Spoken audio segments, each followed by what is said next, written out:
magandang araw! Okay, ngayon, pag-uusapan naman natin ang sampling. Okay, have you heard of the word sampling before? Okay, pag sinabing sampling, ito ay pagpipili. Pagpili. Okay, so, sa paggawa ng research natin, kailangan nating mamili. Mamimili tayo ng ating participants. Okay, let's find out deeper. Sige. A word that refers to your method or process of selecting participants or people to answer questions meant to yield data for a research study is what we call sampling. Alright. So, ito yung proseso ng pagpili natin. Tinatawag na sampling. Okay. Hindi basta-basta ang sampling na ito. Okay. Meron tayong mga dapat sundin at saka dapat na i-apply bago natin pagpilian ng ating mga magiging participants. Alright? We have the so-called population. Pag sinabing population, it is the bigger group from where you choose the sample. Okay. Pwede tayong kumuha ng population sa school. Pwede tayong kumuha ng population sa community.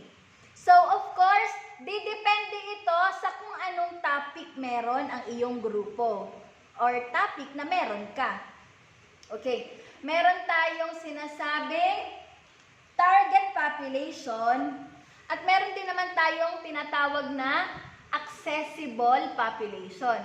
Pag target population, kunyari, the effect of mobile addiction to the young learners. So, target population natin, lahat ng young learners. But since it will be very hard, it will be very tasky, so, pipili lang tayo dapat, magsistick tayo doon sa ating accessible population. So, meaning, sa isang specific na lugar lang tayo mag-focus. Okay.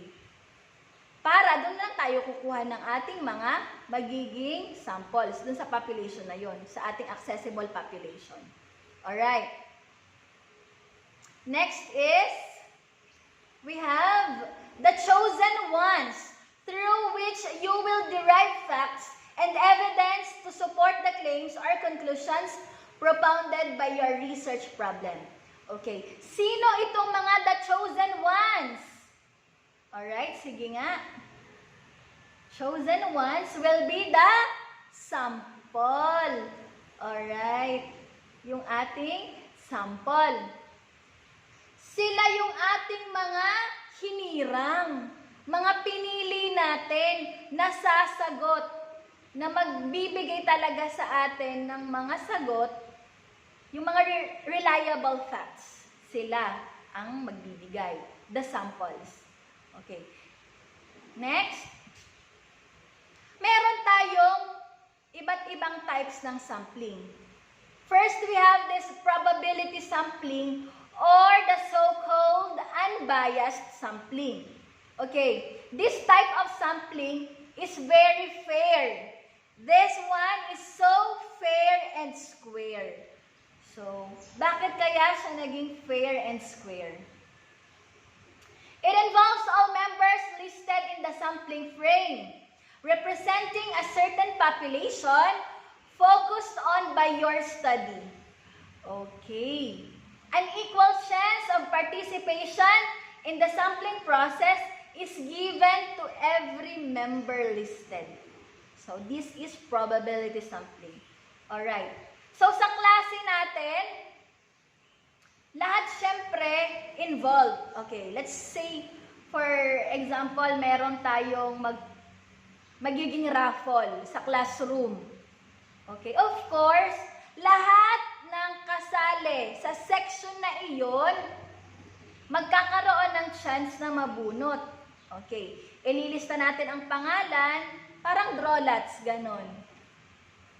So, lahat magkakaroon ng chance na matawag sa graded recitation ni teacher. So, ganon yung magiging style sa probability sampling na ito. So, meron din naman tayong, ano ba yung very common ngayon? So, parang yung sa ruleta, di ba? Ganon. So, lahat ng mga kasali nandun sa ruleta. But of course, kapag magkoconduct kayo ng research, magiging iba ang proseso.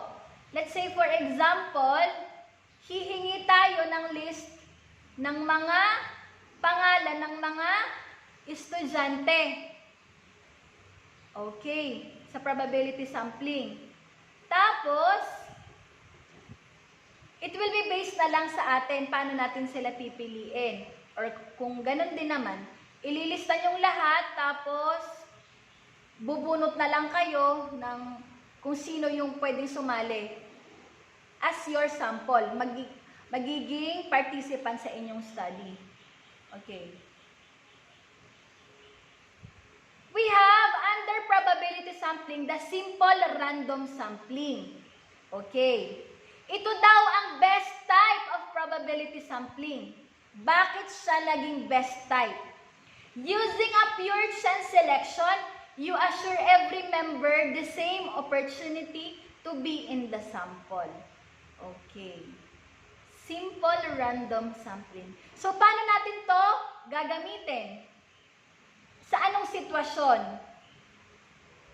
Okay. Ba't siya nasabing best? Pure chance selection. So, anong magiging nito? Magiging style nito? Kung ang inyong study ay the perception of science, technology, engineering, and mathematics students towards modular learning. So, magiging applicable ba itong simple random sampling na ito? Pag gano'n ang study mo?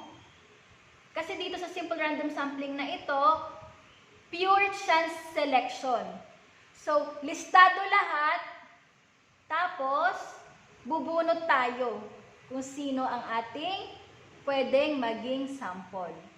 Pwedeng bunot, pwede din namang iruleta natin. Okay, sige, next. Systematic sampling. Okay.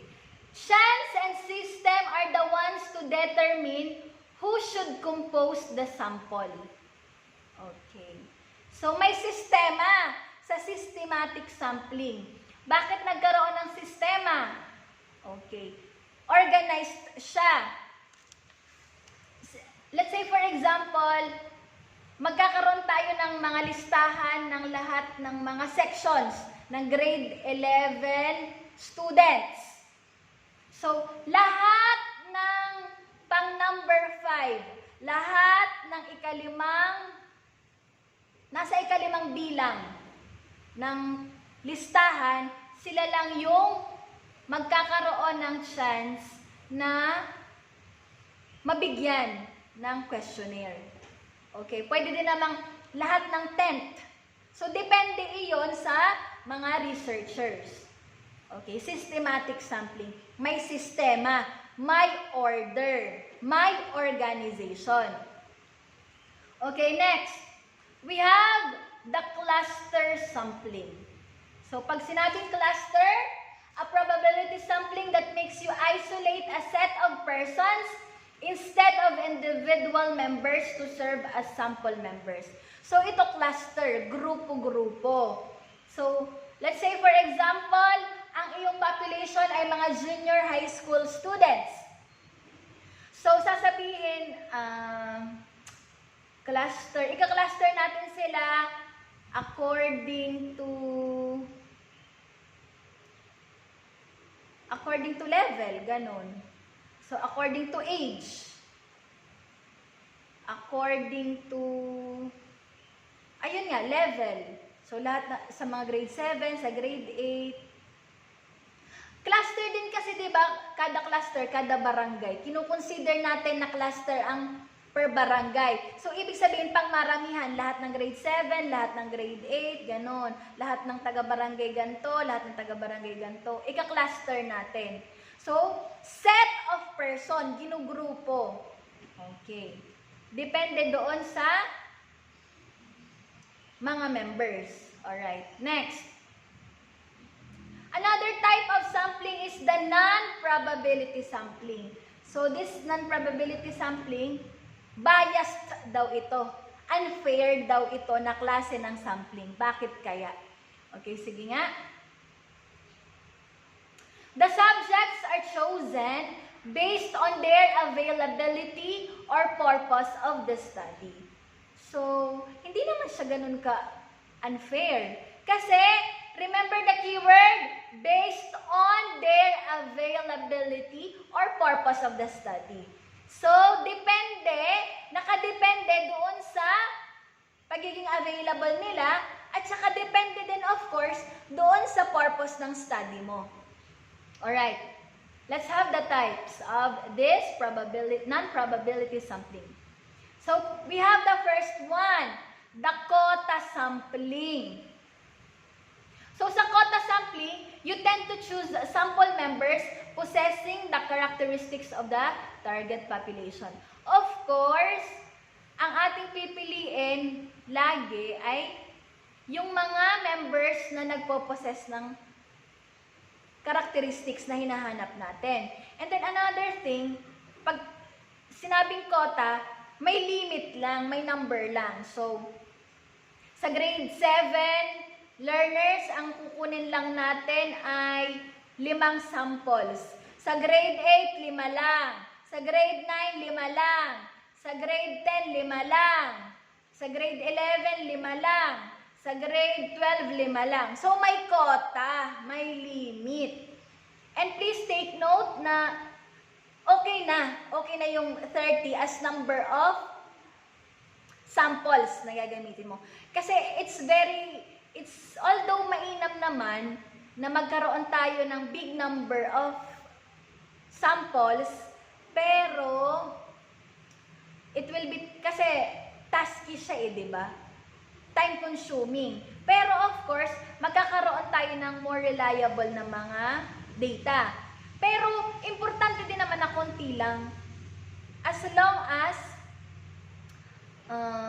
sure tayo.